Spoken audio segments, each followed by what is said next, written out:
Қымбатты оқушылар, бүгін біздің өтетін сабағымыз көп жасушалы жануарлардың зәр шығару және зәр шығару жүйесінің құрылысы. Жануарлар сыртқы ортадан өзіне қажетті заттарды алып, оны өңдеп тіршілігіне жаратады. Ал қажетсіз заттарды сыртқа шығарып отырады. Біз өткенде тыныс алу жүйесі арқылы газ тәрізді заттардың сыртқа шығуы туралы танысқанбыз. Ал бүгін керексіз заттар қалай шығады екен, сонымен танысамыз.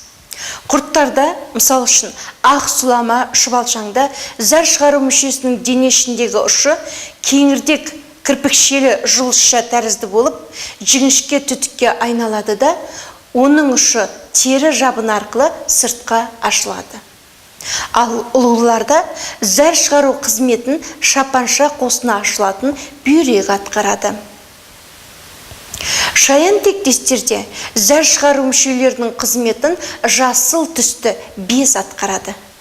Әр безден шығатын түтікше қан арқылы жиналатын зиянды заттарды мұртшалардың түбінен сыртқа шығарады. Ал өрмекшілер мен бунақ денелілер негізінен мальпиги түтіктері арқылы зәр шығарады.